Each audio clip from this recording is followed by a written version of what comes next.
Across the Moors, by William Fryer Harvey. It really was most unfortunate. Peggy had a temperature of nearly 100 and a pain in her side, and Mrs. Workington Bancroft knew that it was appendicitis, but there was no one whom she could send for the doctor. James had gone with the jaunting car to meet her husband, who had at last managed to get away for a week's shooting. Adolphe, she had sent to the Evershams only half an hour before, with a note for Lady Eva. The cook could not manage to walk, even if dinner could be served without her.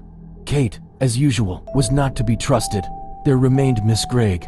"Of course, you must see that Peggy is really ill," said she, as the governess came into the room in answer to her summons.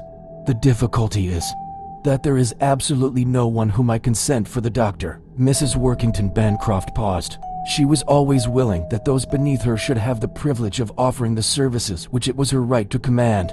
"So, perhaps, Miss Gregg," she went on, "you would not mind walking over to Tebbett's farm. I hear there is a Liverpool doctor staying there. Of course I know nothing about him, but we must take the risk, and I expect he'll be only too glad to be earning something during his holiday. It's nearly 4 miles, I know, and I'd never dream of asking you if it was not that I dread appendicitis so." "Very well," said Miss Gregg. "I suppose I must go, but I don't know the way." "Oh, you can't miss it," said Mrs. Workington Bancroft, in her anxiety temporarily forgiving the obvious unwillingness of her governess' consent. "You follow the road across the moor for 2 miles, until you come to Redmond's Cross. You turn to the left there, and follow a rough path that leads through a large plantation, and Tebbett's farm lies just below you in the valley. And take Pontiff with you," she added, as the girl left the room. "There's absolutely nothing to be afraid of, but I expect you'll feel happier with the dog." "Well, miss," said the cook, when Miss Gregg went into the kitchen to get her boots, which had been drying by the fire. "Of course she knows best, but I don't think it's right after all that's happened for the mistress to send you across the moors on a night like this. It's not as if the doctor could do anything for Miss Margaret if you do bring him. Every child is like that once in a while. He'll only say put her to bed, and she's there already. I don't see what there is to be afraid of, cook," said Miss Gregg as she laced her boots, "unless you believe in ghosts. I'm not so sure about that. Anyhow, I don't like sleeping in a bed where the sheets are too short for you to pull them over your head. But don't you be frightened, miss. It's my belief that their bark is worse than their bite." But though Miss Gregg amused herself for some minutes by trying to imagine the bark of a ghost a thing altogether different from the classical ghostly bark, she did not feel entirely at her ease. She was naturally nervous, and living as she did in the hinterland of the servants' hall, she had heard vague details of true stories that were only myths in the drawing room. The very name of Redmond's Cross sent a shiver through her. It must have been the place where that horrid murder was committed. She had forgotten the tale, though she remembered the name. Her first disaster came soon enough. Pontiff, who was naturally slow-witted, took more than 5 minutes to find out that it was only the governess he was escorting. But once the discovery had been made, he promptly turned tail, paying not the slightest heed to Miss Gregg's feeble whistle. And then, to add to her discomfort, the rain came, not in heavy drops, but driving in sheets of thin spray that blotted out what few landmarks there were upon the moor. They were very kind at Tebbett's farm. The doctor had gone back to Liverpool the day before, but Mrs. Tebbett gave her hot milk and turf, cakes, and offered her reluctant son to show Miss Gregg a shorter path on to the moor that avoided the larch wood. He was a monosyllabic youth, but his presence was cheering, and she felt the night doubly black when he left her at the last gate. She trudged on wearily. Her thoughts had already gone back to the almost exhausted theme of the bark of ghosts, when she heard steps on the road behind her that were at least material. Next minute the figure of a man appeared. Miss Gregg was relieved to see that the stranger was a clergyman.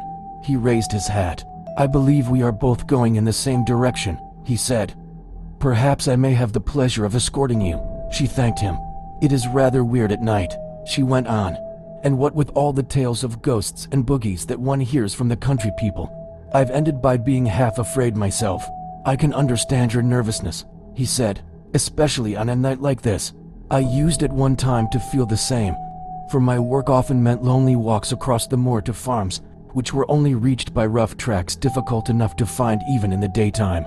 "And you never saw anything to frighten you? Nothing immaterial, I mean?"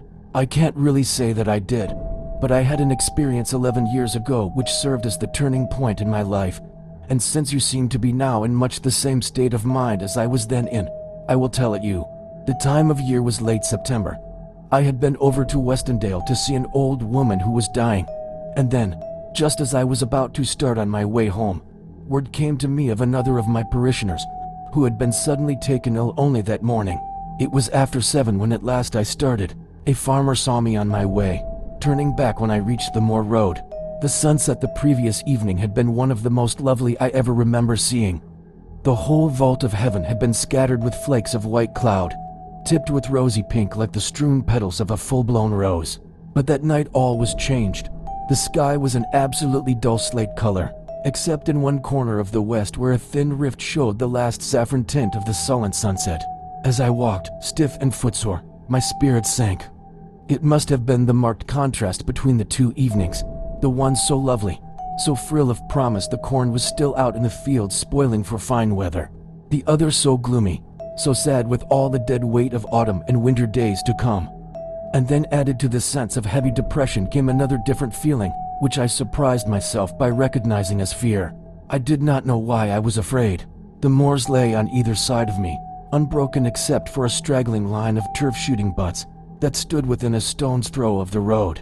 The only sound I had heard for the last half hour was the cry of the startled grouse, "Go back, go back, go back." But yet the feeling of fear was there, affecting a low center of my brain through some little used physical channel. I buttoned my coat closer and tried to divert my thoughts by thinking of next Sunday's sermon. I had chosen to preach on Job. There is much in the old-fashioned notion of the book, apart from all the subedits of the higher criticism, that appeals to country people. The loss of herds and crops, the breakup of the family. I would not have dared to speak, had not I been a farmer. My own glebe land had been flooded 3 weeks before, and I suppose I stood to lose as much as any man in the parish. As I walked along the road repeating to myself the first chapter of the book, I stopped at the 12th verse. "And the Lord said unto Satan, Behold, all that he hath is in the power. The thought of the bad harvest, and that is an awful thought in these valleys, vanished." I seemed to gaze into an ocean of infinite darkness. I had often used, with the Sunday glibness of the tired priest, whose duty it is to preach 3 sermons in one day, the old simile of the chessboard. God and the devil were the players, and we were helping one side or the other. But until that night I had not thought of the possibility of my being only a pawn in the game, that God might throw away that the game might be won. I had reached the place where we are now. I remember it by that rough stone water trough, when a man suddenly jumped up from the roadside. He had been seated on a heap of broken road metal. "Which way are you going, Governor?" he said. I knew from the way he spoke that the man was a stranger. There are many at this time of the year who come up from the south, tramping northwards with the ripening corn. I told him my destination. "We'll go along together," he replied.